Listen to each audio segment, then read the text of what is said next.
Hello, everyone, and welcome back to the Ghostbuster Dad Podcast. Today, we are joined by Chris Farmer, aka the Firefighting Ghostbuster. Chris, how you doing today? I'm good. Noah, how are you? How are you doing today? I'm all right. Um, Trying to make it through and trying to have a good day today. Oh yeah, for sure. Keep How's the on weather out busting. your way? um, so, Chris, how did you become a Ghostbuster fan? Well, guess same story you hear across everyone else. You really asked that question too. Ghostbusters has been around ever since I was a kid, and it's just something everyone automatically knows about. And like they said when they talk about it in the documentaries of that movie, it was lightning in a bottle, right? You can't Yeah. recreate that as a perfect storm. And no matter what, you can always go back to that movie and always laugh as if you're watching it for the first time, right? Oh yeah, definitely. I I've been a Ghostbuster fan my whole life too, man. It's crazy that it's as big as it is. I would until I started Ghostbuster cosplaying, I would have never guessed that there were so many fans out there that did the same thing I've always wanted to do. Yeah, exactly. I found out that same way too. Because I've always been one of those kids that wanted to grow up and build his own ecto and go out and do charities for like hospitals and stuff, but I didn't realize that people were already doing that. So Yeah, and there's a lot of guys or groups, I should say, do it on a much larger scale than I've been able to do it. That's for sure. oh It's yeah, definitely. definitely something to aim for, anyways. Yeah, it's pretty cool. And that's when I got in with Cincinnati Ghostbusters and the real Ohio Ghostbusters, man. And I was like, holy crap, I'm actually doing what I've always wanted to do. Yeah, yeah, yeah. um, are you a part of any group or are you just the firefighting Ghostbuster? Um, that's sort of a, I guess, a no is sort of how I answer that. Um, I invented the firefighting Ghostbuster. I guess back in 2016 is when I finally decided to create the page I had on Facebook because I live just outside of Ottawa, the capital of Canada here, Uh huh. and when they finally started bringing the Comic Con into Ottawa back in 2012, I believe was the first year. I just went to it, just wore a superhero T-shirt, just walked around, checked it out, and I thought this would be fun to go to dressed up. So the following year, I figured for 2013, I wanted to try cosplaying just to make Comic Con a little more fun. And I thought, well, I definitely don't have a figure to be walking around in spandex. And that's what I naturally thought, Ghostbusters, they just wear a pair of coveralls, flight suit, right? So Nope. I started building a proton pack, which is the definite definition of a scrap build, just stuff I could found lying around the house, slapped together, had the sound effects, but no lights or anything on it. And I wore that, just a pair of cargo pants and a T-shirt that said "Volunteer Ghostbuster," which was a Ghostbuster logo in the Maltese cross. That sort of evolved into my current logo, and yeah, everything just sort of evolved from there. Heck yeah, that's awesome. And come 2016 is when I finally decided I'm going to go full out, and I created a Facebook page called the Firefighting Ghostbuster and started incorporating Ghostbuster stuff and firefighting stuff because I am a member of my local fire department here. That's why I figured, if Ghostbusters continued to be in business, they would sort of become part of the emergency services in their Oh city, yeah. right? So that's Yeah, that's so definitely. how I sort of incorporated them together like that, That's and awesome. it's just sort of snowballed from there, really. Yeah. So, of course, 2016, later on that year, the other movie came out, the reboot with Melissa McCarthy and all them. Yeah. And Ghost Corps did that one thing where enter your franchise name, they'll send you a certificate saying you're a certified Ghostbuster franchise. And well, I did it just like everyone else was doing. So it's more of a bragging piece than anything, right? Yeah. Yeah, see, I And missed then out on that part. I didn't get to do that. yeah, they only did it that 1 year. Like this is more of a promotional thing they were doing for that one movie. But Yeah. then I just stayed active on Facebook. Wasn't really going out doing anything other than just suiting up for Comic-Con and Halloween every year. Till one afternoon, I was messaged by a group just east of me called the Clarence Rockland Ghostbusters if I wanted to join them on a event that they were hosting, because a couple of their members are part of an actual paranormal research team, Hmm. and so they're at this old jailhouse is just a couple hours east of me. They're having sort of like a barbecue fundraiser kind of thing, and during the day, and just telling people the history of the place. And the couple of nights before, a couple of the Clarence Rockland Ghostbusters, they went and actually participated in an actual paranormal investigation there, which is kind of neat. So we sort of do stuff in tandem with that one group every now and then. Sort of like the investigation team will have actual investigations that they'll open to the public to sort of tag along with, and they'll use us as Ghostbusters as sort of like a guide tour. You know, we will escort the people who joined up to walk from this building to that building, meet up with the other group, and I've just been doing events with that other group ever since. We always get together all the time. You'll see me tag them in all my social media, and they're just a good group to get along with. Heck yeah, that's awesome. That's really awesome. Um, so like when you said they reached out to you to ask you to join their group, Yes. and so do you do stuff with them and then just do stuff with the firefighting Ghostbusters, like kind of like how I do? So I know you know that I'm a part of Cincinnati Ghostbusters and the real Ohio Ghostbusters, Yeah. but I also do the Ghostbuster Dad.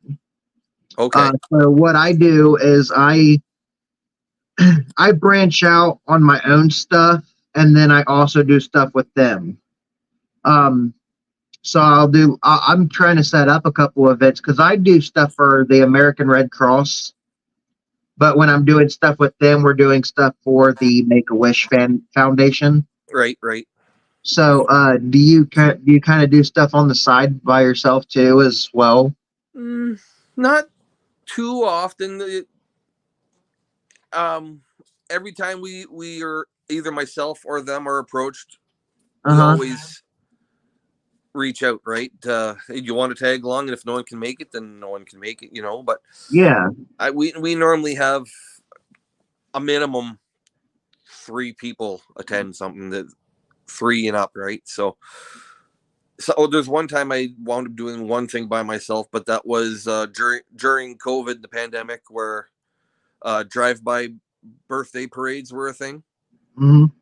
So there was this one young lad who lives not too far from me, and he's a Ghostbusters fan. So I was asked if I could do a little drive-by for his birthday, and sure enough, that's what I did. I showed up in the Ecto I had at the time, which was an old Charger, Yeah. and showed up, and the mother had a couple little things for me to give this kid for his birthday, which is a couple of Ghostbuster pins, but I had some stickers and buttons I had made up as well to give him, so that made his day. But normally we always get a team together for any event we go to, and we always make sure we always share the credit. We tag each other's pages in it, so we're both advertising each other. Yeah. Yeah. That's awesome. Yeah, see, I kind of do the same thing. I'm always advertising Cincinnati Ghostbusters and Real High Ghostbusters, even though, like, but it's awesome being a part of something like that and actually feeling like you're doing good for the community and stuff. Yeah. Yeah. Exactly. And I don't. And we're not the only 2 groups in the area. There's another group out here in Ottawa called the Capital Ghostbusters, and all 3 franchises we'll also team up sometimes for larger events, and Yeah.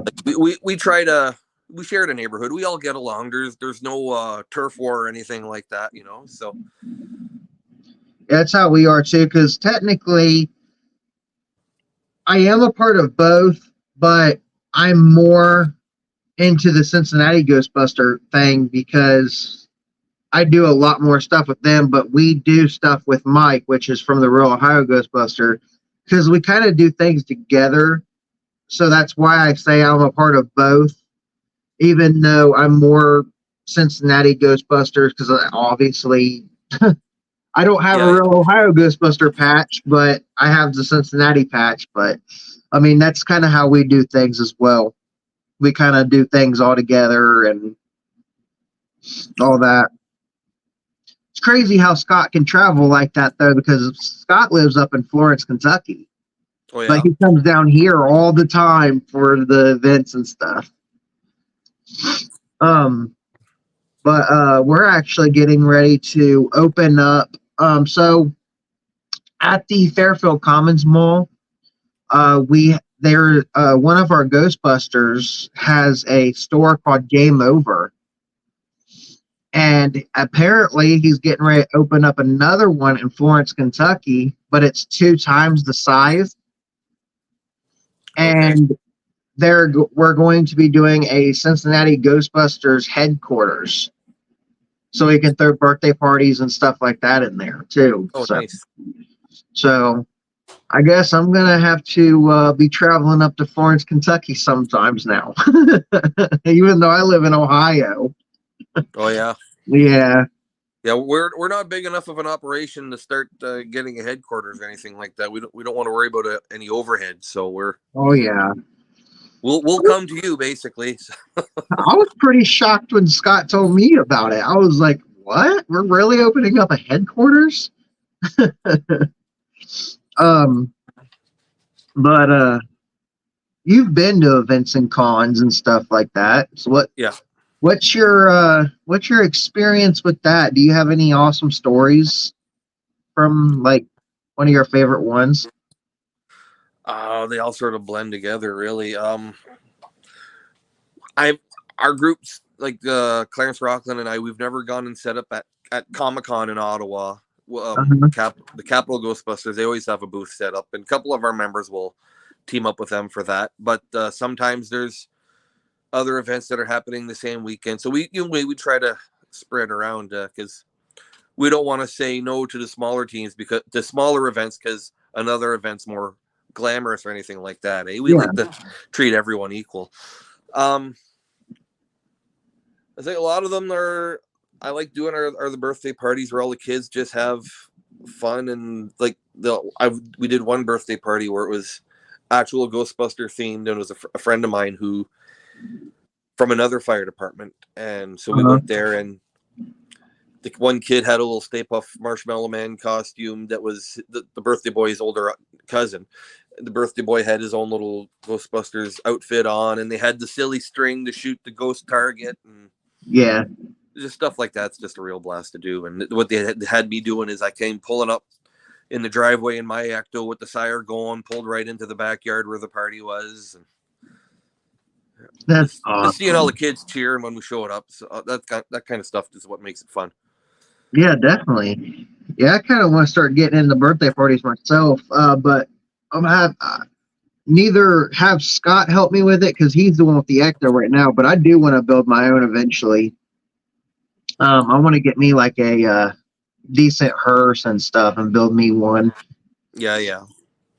Like Um, my Ecto, it's also my daily driver, so I don't have it done up with all yeah, the gear on the roof or anything like that. So I'm thinking of making something that's removable for when I am parked at events, something to have it on there. But again, it's nothing I want to have strapped down on my daily drive, right? So, yeah, and also with the fire department I'm in, most of the time I go to calls direct, so I'm also responding to fire calls in my Ecto.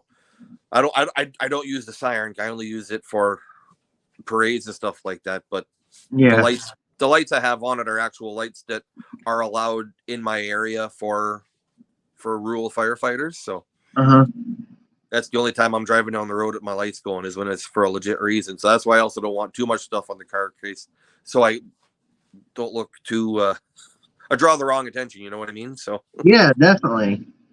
Gotta keep it professional a little bit. yeah, that's right. That's I'm still waiting for that one Facebook post to show up when someone, there's always people driving by any type of scene of taking pictures of all the fire trucks. I'm just still waiting to see that one post where people are questioning, why are the Ghostbusters at a fire call? So, could you imagine like what is going on? yeah, exactly. That would be a funny post to see, honestly. Because I honestly got the same kind of the same response with like, because like I told him when I first joined the American Red Cross, I told them that I wanted to be known as the Ghostbuster dad, Right. and they were like, well, technically you can still do something like that, but when you're going to respond to like fires and stuff, you can't be showing up in your jumpsuit or something like that, because it would be as if you're representing the Ghostbusters instead of the American Red Cross. Okay. I was like, okay, but if you really think about it, the Ghostbusters are actually a big part of the American Red Cross, because if you pay attention in the first movie, the American Red Cross is out there helping the Ghostbusters with all of the hurt people. And they were like, really? We didn't know that. But unfortunately, when you show up to one of the fires or something like that, you have to be wearing like an American Red Cross shirt. Yeah. They were pretty shocked about it. The the the boss of our area for American Red Cross actually ended up going back and watching Ghostbusters just to see that part.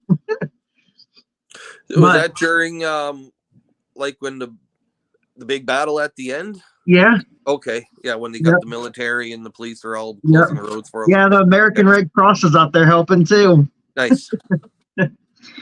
But yeah, they told me that I had, because I told them that I would be driving like an Ecto or something like that once I built it and all that. They were like, well, technically you would have to like have like American Red Cross on it or something. So I was like, well, of course I would be representing the American Red Cross as well. Obviously, when I build my Ecto, I'm gonna have like the American Red Cross somewhere on my Ecto. Yeah. But they're just so iffy about the whole Ghostbuster dad thing, because they don't want to get in trouble with if somebody sees that I'm representing Ghostbusters instead of American Red Cross. Yeah. But I kind of see where that transitions in. So, but I mean, it is what it is. Oh, that's right. Just a little bit of red tape, but there's always some loopholes you can sort of get around, right? Yeah. But it's a benefit of it, because I'm out there still helping people. But one thing that I am going to be learning is how to do like CPR and stuff like that through them. So Yes. if I'm ever at a Ghostbuster event and something like major happens where I'm going to have to give somebody CPR, at least I'm certified and I know what I'm doing, so I can help save that person's life. Oh, exactly. But I always do wear, I don't remember which one it's on, but I always do have my American Red Cross pin on here, just so people know that I'm a part of the American Red Cross at like the Ghostbuster events and stuff. So,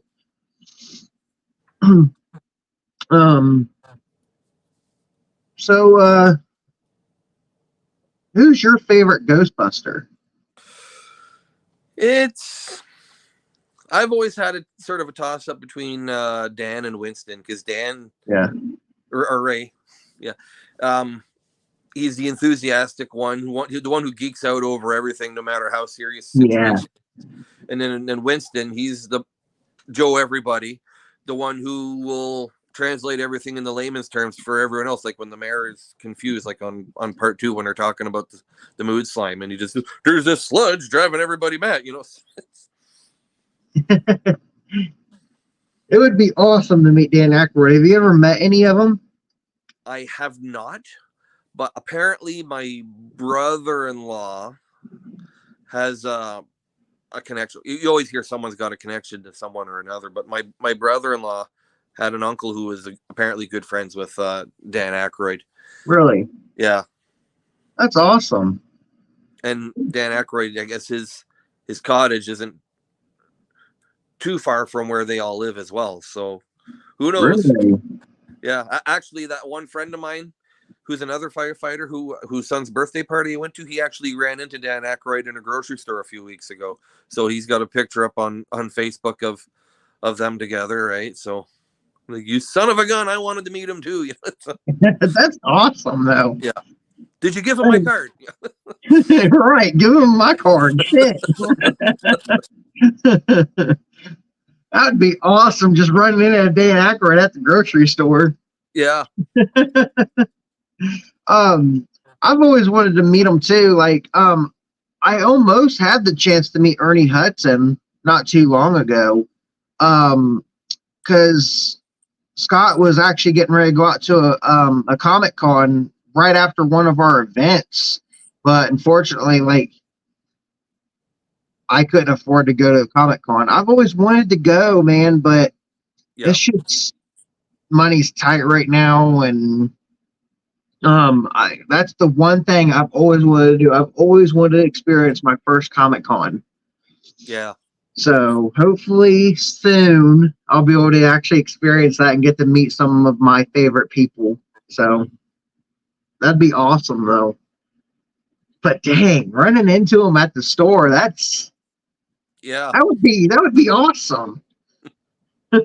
Apparently he's a very approachable guy too, so I can figure it for Dan. But now Bill Murray, on the other hand, I don't know how Bill Murray would really react. Like if you actually approached him in the store or something. But well, you see all the stories of him showing up. Just like I read one thing one time, a guy was sitting down at a restaurant and Bill Murray walked up, stole a French fry off his plate, and just said, "No one will ever believe you," and walked away. You know. I did not hear about that, but that would be fucking. That would be funny.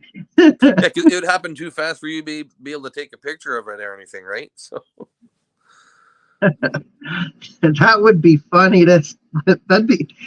I don't think anybody would believe you.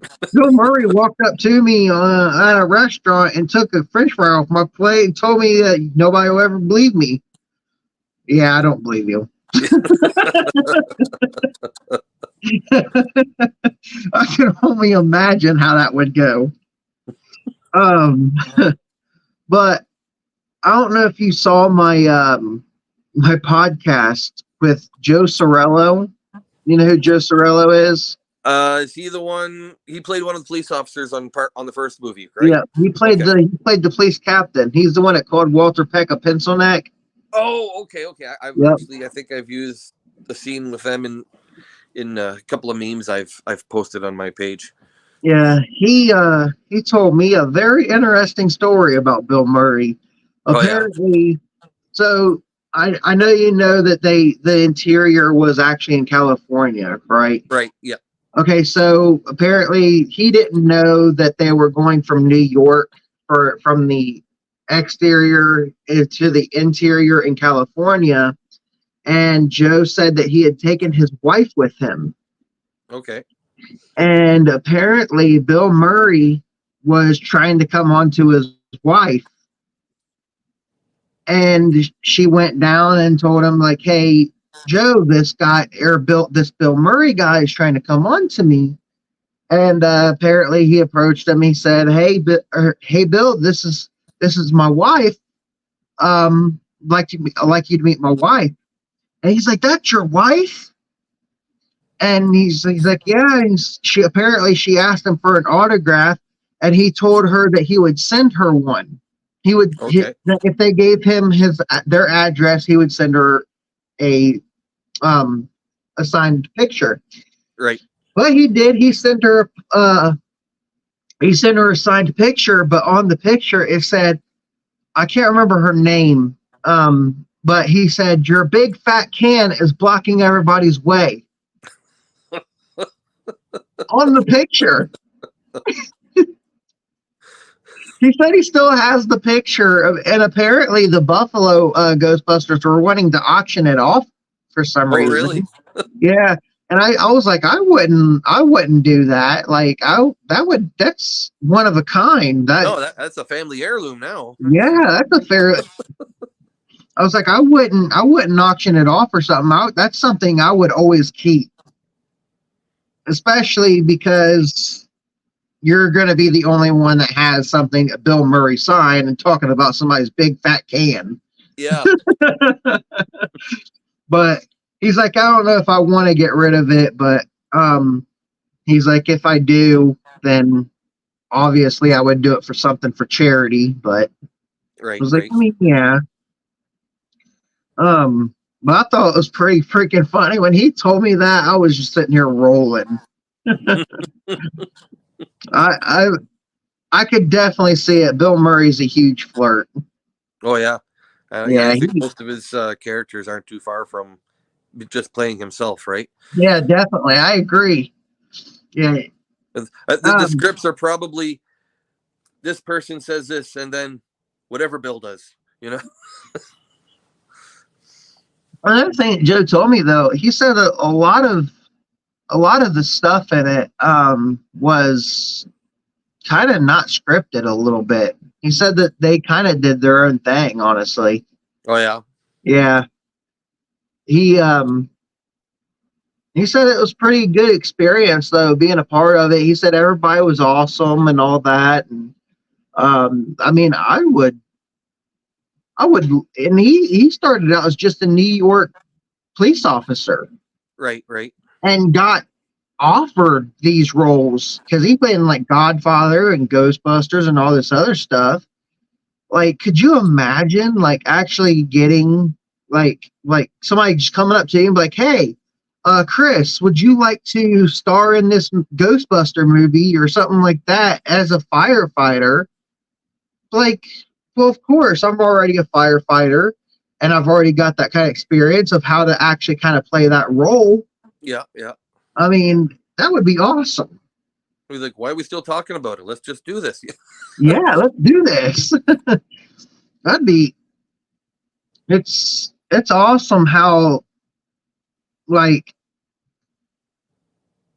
people can just randomly get roles and stuff like that because I want to actually be in a Ghostbuster movie. I think that'd be awesome. If some random Yeah. person could start getting roles like that, then I want my shot at a Ghostbuster movie. I want to be in there with Bill Murray and Dan Aykroyd and stuff. Which one's your favorite? Which Ghostbuster movie is your favorite? The first two just sort of blend in as one for me, really. Yeah, that's kind of how it is for me too. What was your thoughts on like the whole new generation, like Afterlife and Frozen Empire? I like the way they did it. It was a nice approach.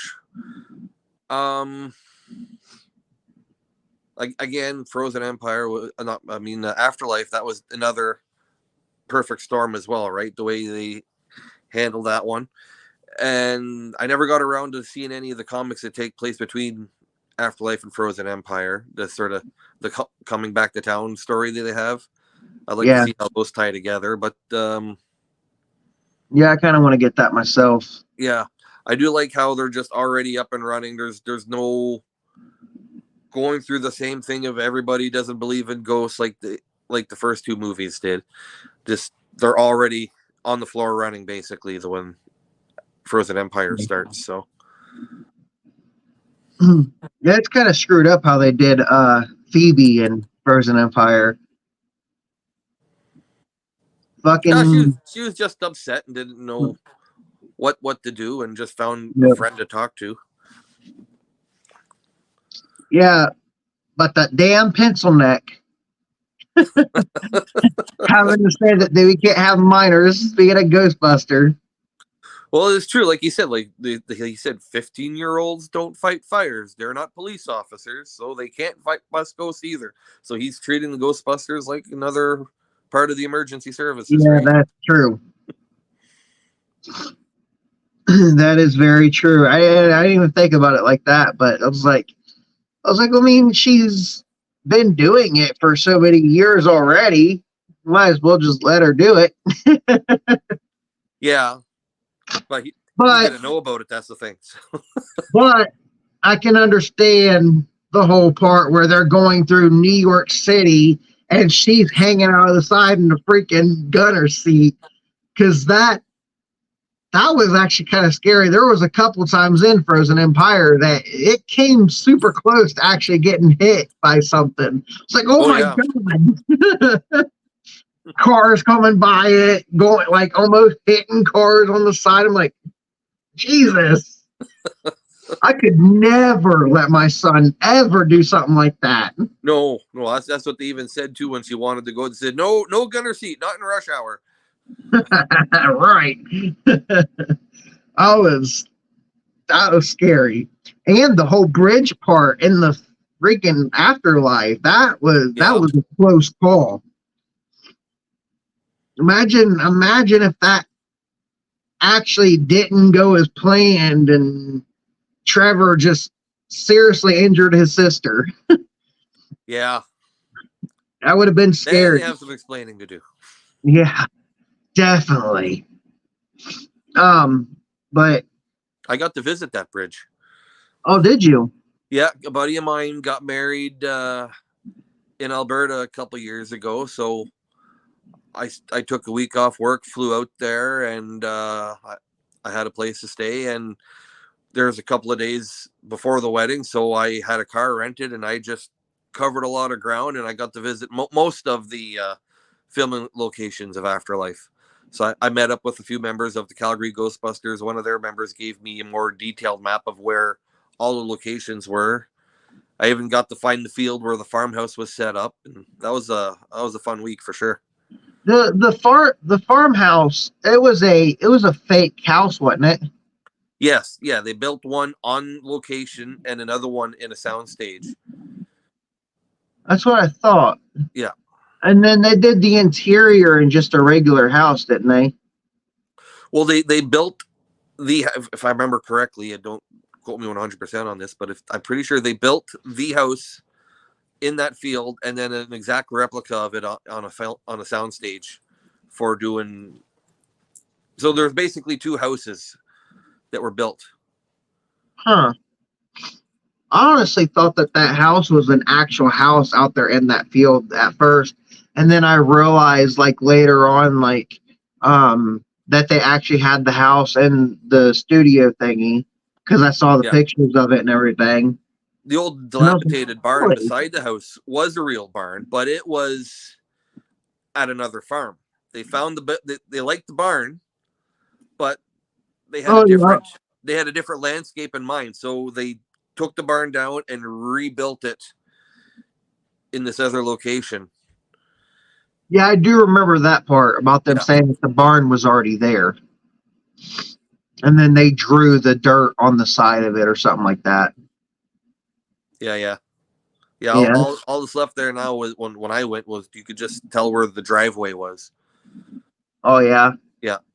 You couldn't like tell where the ghost traps were or nothing like that. So I know I never left the road because it's someone's private property, right? So Oh, okay. yeah, so I just took a selfie from the shoulder of the road and continued on my way. But you can tell by the shape of the hills and the landscape and all that it was the same hilltop. Did you get to go see the spinners? Yeah, yeah. Actually, Yeah, it was that building was closed at the time. It was a body shop or something like that, or yeah. close to a shop. Yeah. I thought it was a grocery store. Or no? It might have been at one point, but it's one of those small towns where a building can change businesses 6 times Oh in yeah, definitely. 15 years, right? So Think of Bob's Burgers, where the one on the right yeah, changes every single episode, different names every single episode. Like, damn, they must be going out of business quick. yeah.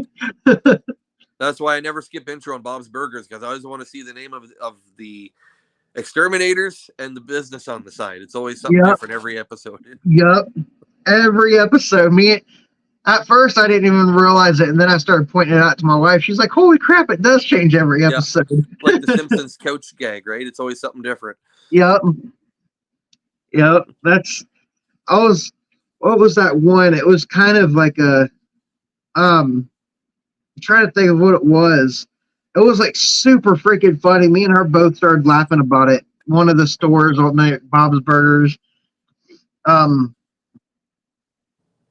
it was something about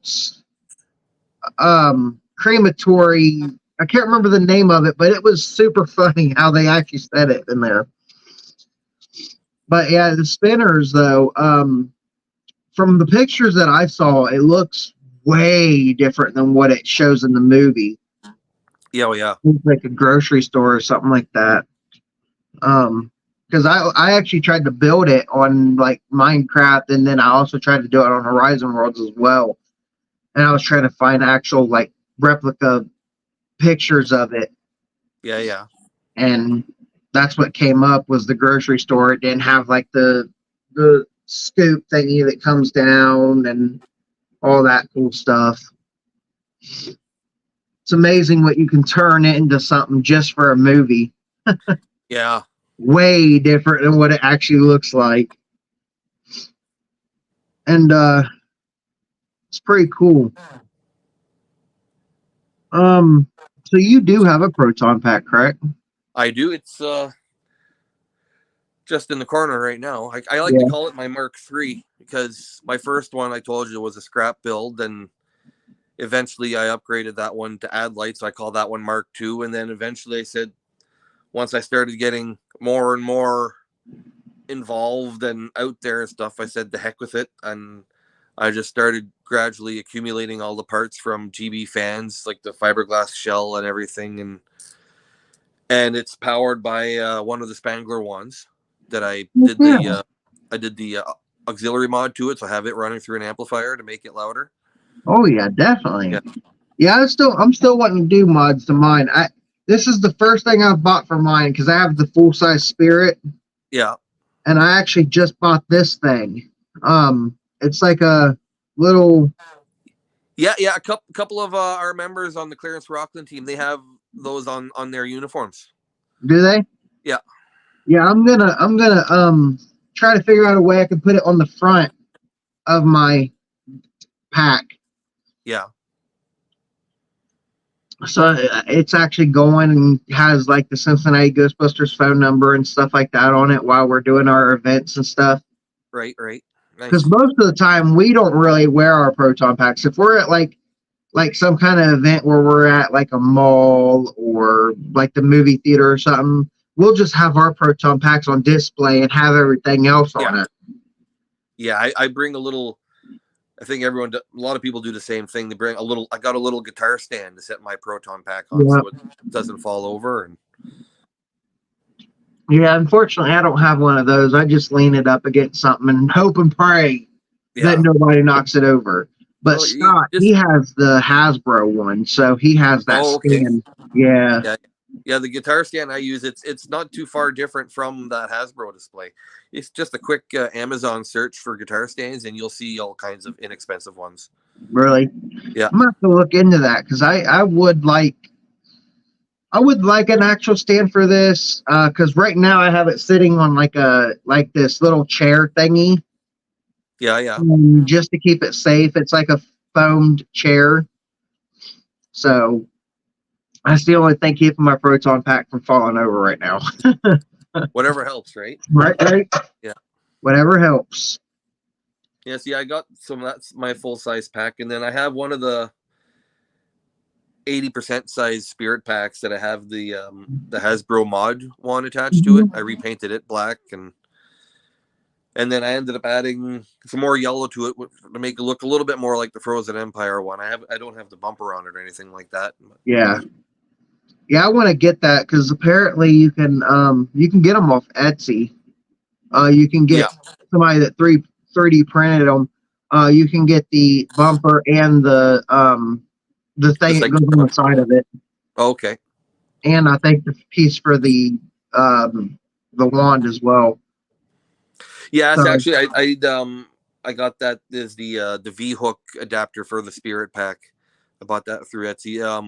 The KLS Ghostbusters were selling it on their Etsy page. It's a V hook made specifically for the mod wand to go onto the spirit pack. Yeah, it works beautifully. So the spirit one already has one on there, but I wanna try to position it a little bit more like sideways. That way it's easier to put mine on. Because you literally have to come on. Like you have to literally sit there and fight with it and stuff, trying to get the wand to go back on.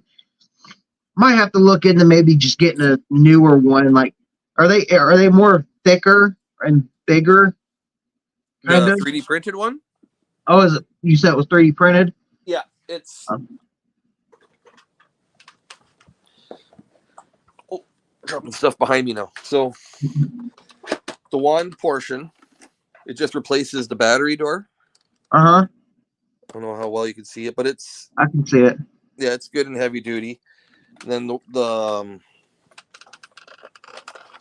there's the pack portion there. Oh, that looks like it would be easy to use. Yeah. Oops. Activating things now.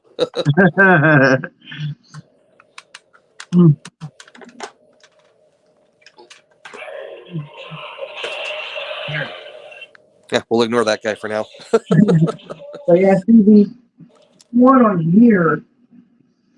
I don't know if you have the spirit one, but it's literally just like a metal one. Okay. But the way that it sits when you're trying to put it on your back, when you're have it on your back and stuff, you always try to come in like this, and it's so hard for you to actually get it on there. Right. And you really have to do it like that. So I was thinking about trying to position it to where I can just like this, like just sideways. Yeah.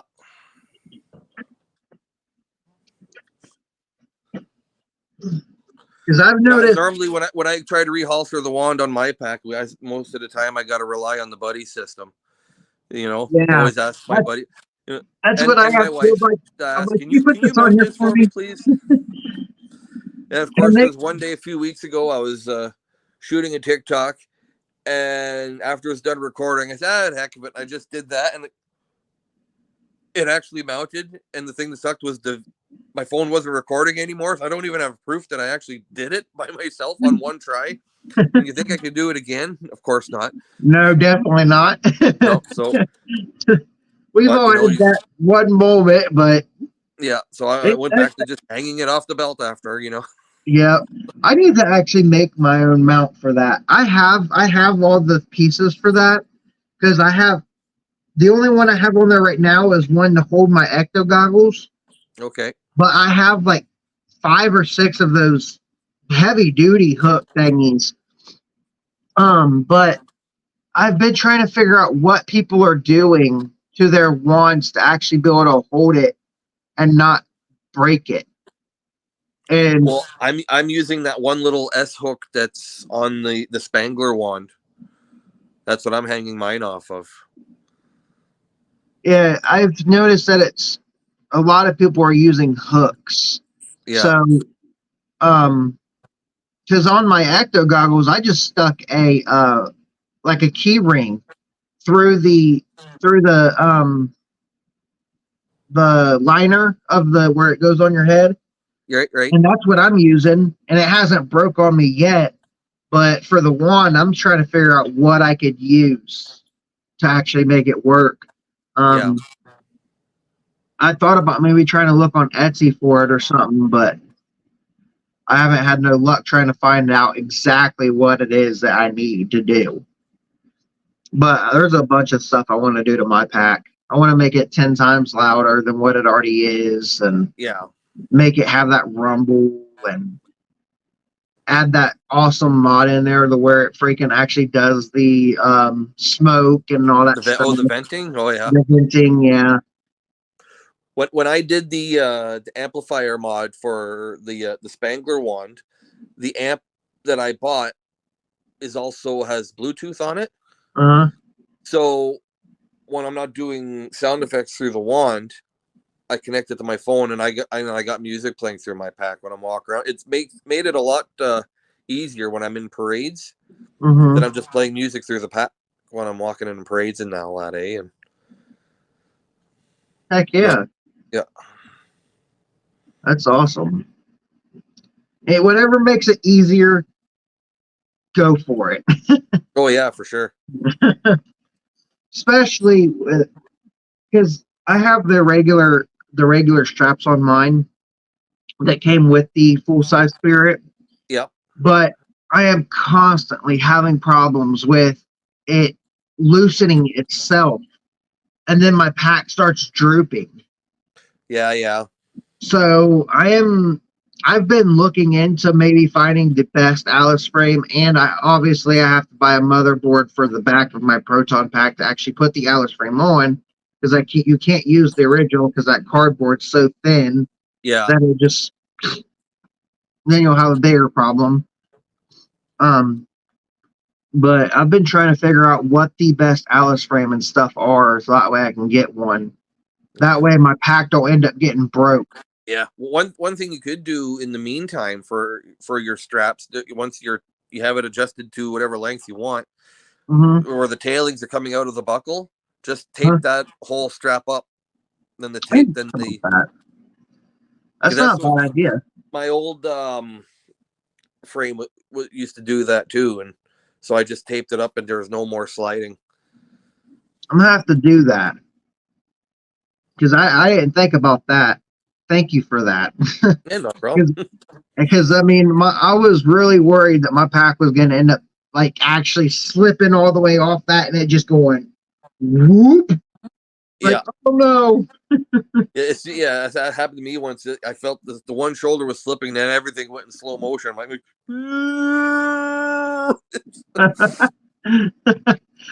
Yeah, I actually experienced this.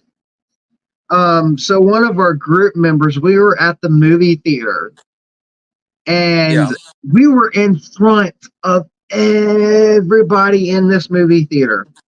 And next thing you know, his Alice frame gives out and snaps, and his proton pack just starts going backwards. And the guy that was next to him just went and he grabbed his proton pack. And he ends up taking off his proton pack, and he puts it down on the thingy, and then after we leave that part of the movie theater, we get out there, and his thing is literally like this, like it just snapped and just split. yeah. I was like, Wow. holy crap, dude. He's like, well, that's what I get for buying a cheap Alice frame. I was like, yeah, maybe I should get like a heavy duty one for mine. Yeah, that's what I had to change my frame as well, because I bought an inexpensive one off of Amazon. It wasn't a true Alice frame, but when I had to drill the hole for the top mounting point to the motherboard, that became the weak point, and I made some changes. So I decided to go for a test walk, take the dog for a walk with the proton pack on, and sure enough, that's when it snapped. Luckily, it happened at home, not during an event, but Yeah, definitely. wound up replacing it with another. It's again not an Alice frame, but it's the same shape, and it was originally made for holding a propane tank for running a torch, for burning grass and brush and stuff like that. And so far, so good. It holds up. So Yeah. I've seen people use PVC pipe too. for building their Alice frames. Oh yeah, definitely. If you got a lightweight one for like a spirit pack for sure. Yeah, But my pack, it's about 45 pounds, so I wouldn't try. yeah, I wouldn't be able to use it for mine either. Even though it's the full size spirit, that thing actually weighs some. Yeah, It has some weight to it for sure. Um, and you're also an Ecta owner. What yeah.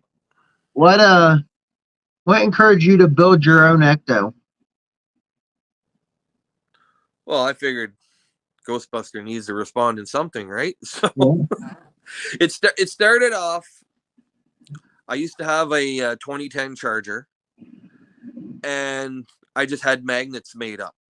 So when I was suited up, I just throw the magnets on. And then when COVID started with the pandemic, I decided I'm going to leave the magnets on just something to give people something to smile at when I'm driving around, kind of thing. And then it just sort of evolved from there. I got actual vinyl work done to keep full time instead of taking the magnets off and on anytime I want to go through the car wash or something like that. And then and actually that Charger I had, it was a retired RCMP cruiser. So it Mhm. was already had holes drilled in the roof for light bars and all that kind of stuff. If I ever wanted to evolve from that, a lot of the work was already done for me. But the engine decided to quit out on me before too long, because even though it had low mileage, who knows how many hours were actually on that engine from just sitting idling, being an old retired police vehicle. Yeah. So the end of 2021, that's when that happened, was that December. So I bought a new vehicle and I said, you know what, the heck with it. I'm going to continue on making this my new full-time Ecto as well. And it's a Jeep Compass. Sure, it's not a white vehicle, but not all Ectos have to be white, right? You're right. So I I mean, just did my Scott own. ain't either. His is kind of black and purple, kind of like the The original original. idea, yeah. Yeah, the Yeah. original idea. So I mean, Yeah. that So it's not. It don't really matter. I've seen red ones. I've seen green ones. yeah. So yeah, so again, I had an idea for how I wanted it vinyled up. Just nothing too gaudy, right? Just nice Yeah. and simple. My logo on the door. A buddy of mine who designed my he made me my updated logo that I had now. He's a graphic designer, so because I started off, like I said before, using that volunteer Ghostbuster logo, which is evolved to what I have now with the. Actually, I got a little fire helmet here with it on. That it looks so cool. Yeah. So Is that that's leather? Is it leather on there, or is it just a sticker on it? well, the main badge is leather, but I added Yeah. the sticker. Yeah. Oh, But that's so cool. so yeah, so I had the new logo put on the door, and then the white stripe down the side, which is actually reflective. Nice. So again, I'm also, like I said before, I'm still responding to calls with this thing, so I'm keeping high visibility. I got my green and white strobes on the front that I respond with, and I've actually blocked traffic with my car before as well, so I got amber strobes on it as well, that I had all those lights running just to keep a road closed for a scene that we had one time. And yeah, there'll be more lights added to it, but that's further down the road. Heck yeah. And like I said, I also have the Ecto Siren in it as well, but that only really gets used in parades mostly. So Where did you get your Ecto? Is it the actual Ecto Siren? yeah, it was the Phoenix Storm Pro that a lot of folks are using in their Ectos. Where did you get yours at? Because I've been I trying to got figure out. I've I been got trying to mine figure out off where to get it. Amazon. And it sounds just like the Ecto. Yep, it's as a matter of fact, I got you on my phone here. We can actually walk out to my car right now, and I can give her a whirl for you. Heck yeah, that'd be awesome. I'm sure people would love to see that. Kick my shoes on.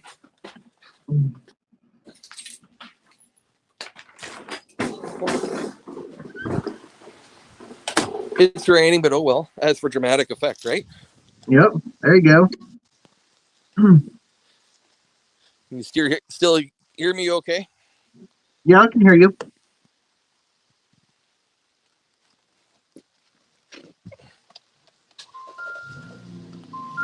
So here's the controls I have for my lights. Okay. So now I got the green lights are going, and down here, toggle switch.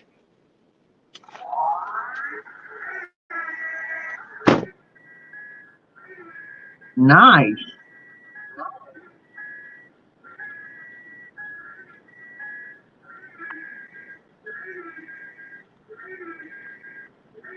Love it.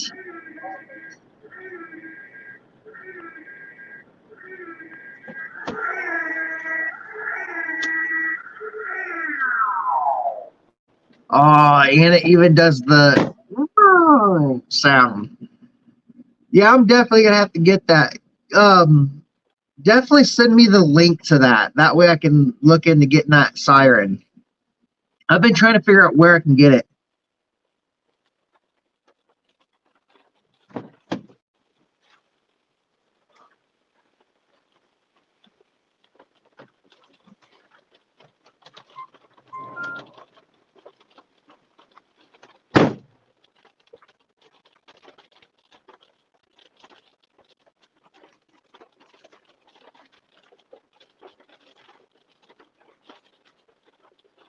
Oh,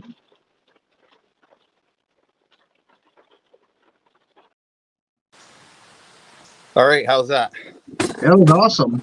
All right, better. Yeah, sorry. You're good. I couldn't hear you there for a second, but that's all right. Yeah, what happened was the Bluetooth of my phone connected to my car, and Oh, yeah, nature of the beast. um, have you ever? You said you have done actual paranormal investigations too, haven't you? Yeah, I tagged along for a couple. Yeah. What was your experience with that? Like, did you actually? Do you actually believe in it and stuff? I do believe in it, but I also try to look for the most obvious answers sometimes as well, right? Yeah. Same here. Is like I've watched those shows like the crew from Taps, I think they're called. You know, they're like, "Can you tell me your name?" Then you hear a door squeak. Oh, so your name is Steven? You know, it's Oh, well, that's obvious. yeah. Do you watch like Twin Paranormal and stuff? No, I haven't even heard of that one, but I've You should definitely look into Twin Paranormal. Like their stuff is like insane at the yeah. shit that they'll actually be getting. Okay. My son introduced me to Sam and Kobe's channel, so Yeah, we Sam and watch their Colby stuff too. all the time. Yeah. Yep. Sam and Colby and Twin Paranormal. That's our two favorite ones. Okay. But yeah, Twin Paranormal, they like everything that they do, they 100 they have multiple cameras set up. That way you know that they're not faking anything. And like they have a REM pod that's inside this Barbie Jeep Okay. for like kid spirits and stuff. Yeah. Yeah. And there's one where they have a camera on it just in case it goes off while they're up in the attic. And next thing you know, because it's just like one of those ones that you just push, it has nothing in it at all. And they're up there just investigating. And next thing you know, they show that camera and it's just gets pushed right across the freaking hallway. It's like, dang, Wow. really? It's like one of the investigations I was on. There's this old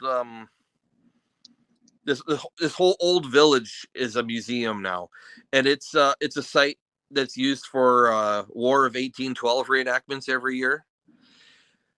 And the time I was with them, they had a camera set up in the attic of this one house while we were down with the REM pod in the main room.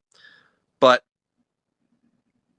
they were skeptical themselves with the team I was with, because Mm-hmm. anytime they would get a signal sent to their phone from the camera that's upstairs, was the same time the REM pod would go off. So they weren't sure if there was a presence or if it was the signal that their phone was getting or not, because they asked anyone who was visiting, like the people who bought tickets to be part of this, to put all their phones on airplane mode so their phones wouldn't interfere with the equipment. Yeah. Right. So but That's the best way to have it. Is that your phones definitely need to be on airplane mode, yeah, and try to not have a whole lot of electricity near you and stuff too. yeah. But those other members from the Clarence Rockland I was telling you about, when they were at that old jail, and they are doing an EVP session, and one of the questions was, "Who do you think we are?" And they're doing this in uniform, their Ghostbusters uniform. And when they went back to listen to the recordings, when they asked, "Who do you think we are?" they heard a whisper, "The law." So they thought maybe the ghost or the spirit saw them in uniform and just assumed they were lawmen, right? That's what gets me, is the whole EVP thing. I mean, we have like the EMF, um the recorder, and we also use the spirit box, the Yeah, spirit box thing. And when you're using that, I've seen so many people use that recorder in like investigations, and they literally say nothing after they do um the question, and you get some crazy stuff on there, man. And that's what really got me into believing. I was like, wait a minute, like, if how do you explain that if they're literally giving like time in between those questions and you actually hear somebody say something? yeah, Like, that's what got me like, maybe this stuff really is real and stuff like that. So I mean, it's crazy to know that literally there could be a spirit right here yeah, next to you, or like literally right next to you right now, and we would never know unless we had like an EMF on it all time. that's right. Like, oh, hi there, how are you? Um, wow, I can't believe we're already into the hour. Oh yeah, look at that. Time flies, eh? Yeah, it does. I didn't even get through a bunch of these questions that I wanted to talk to you about. We just got really into it. Yeah. Um, Here's my canine unit behind me, looking out the window. yeah, I've seen them in a couple of your videos. Yeah. That's awesome. No Um, formal canine training. I just like to say it's my canine units. you have the AI pictures and all that stuff that I've seen you do. Those were really cool, especially because they looked just like you. Your car looked like an actual car, and Yeah. your dog was in it and everything. Same color, everything. All into the description when you type up what you want it to see, eh? It's Huh. Yeah, that was some awesome pictures. I did like those. yeah, AI Um, is almost getting scary now, eh? It's oh, I know, dude. It is getting crazy, especially now, like, because you don't even know when like an artist is even doing a new song anymore because it could be AI generated. yeah. Or even with movies now, like everything's. I can only imagine what the world's going to be in 5 years Yeah, with I AI. read an article somewhere where they got AI to write a movie script about AI taking over the world. Like, don't give them ideas. There's already movies of why that's a bad idea. You know, Right, I agree. I Robot, Terminator. Terminator, a lot. Um, I'm gonna ask you a couple more questions, and then I'll let you Absolutely. get off here because I know that I told you only an hour. What is your most cherished Ghostbuster piece? Jeez. My most cherished piece. Hmm. My wife and kids at 1 year at Comic Con, they bought me one of the film cells from the first movie. Ooh, nice. That was a nice one. But that weekend also, my kids were younger, so they're also willing to dress up as well. So we got a family photo of the four of us. My wife's just wearing one of my Ghostbuster hoodies, and both my kids are wearing their own little Ghostbuster outfit. So we got the four of us in our Ghostbuster family photo, right? So I just say the family to bust together stays together. Nice. That's awesome. If I had to choose, I'd probably say probably my Proton pack right now, or this. Like, this is so cool. I just got this. Have you seen this yet? Not yet, no. The Ghostbuster tarot cards. Oh, okay, yeah. I've seen posts about those. These things are pretty freaking cool. Yeah. Although I am also proud of this fire helmet that I was showing you earlier. Yeah, that's awesome. I do like that.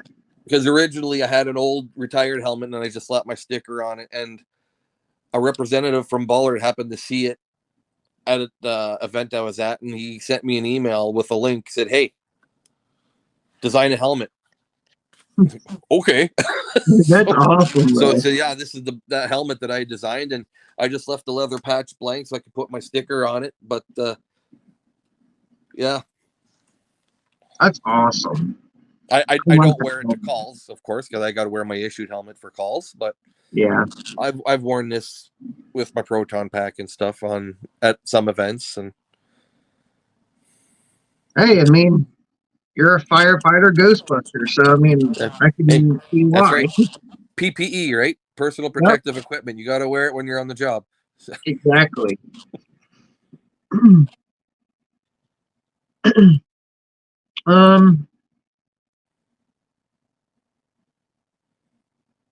Let's see here. All right. So, Chris, I appreciate you being on the podcast with me. Thanks for having me. It was fun. No problem, man. And it has been awesome hearing your story about how you're a Ghostbuster fan and what brought you up to where you are today as a Ghostbuster. Do you have anything you want to add in? Just hope everyone out there stays safe, keep living life, and who are you going to call? Ghostbusters. People will ask me while I suited up who you're going to call, and I say it depends on the situation. I call the mayor.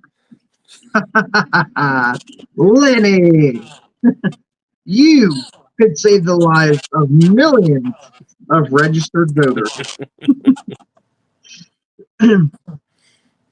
Are you a god? Yes. Good answer. Learn from our mistakes, right? Yep, we learn from our mistakes. Well, buddy, it has been a pleasure having you on here. And hopefully we can get you on here again sometime. Yeah, for sure. Maybe with a couple other Ghostbusters, and we can talk about some of the movies or something. Yeah, absolutely. But I will have your logo and all your social media down here for you. You've already sent that to me. So guys, definitely go check out Chris on TikTok and YouTube and stuff. And I hope all of you guys have a Ghostbusting day. Chris, I'll talk to you soon, brother. Yes, sir. Hey, send me that link to get that siren if you can. Yeah, sure. I'll do a search in my Amazon purchases there, and I'll see if I can find it for you. All right, bet. I appreciate it, buddy. Yeah. All right. Well, you have a good rest of your day. Yeah, you too. And stay safe out there. Yes, sir. Have a good one. You too. Goodbye. Bye-bye.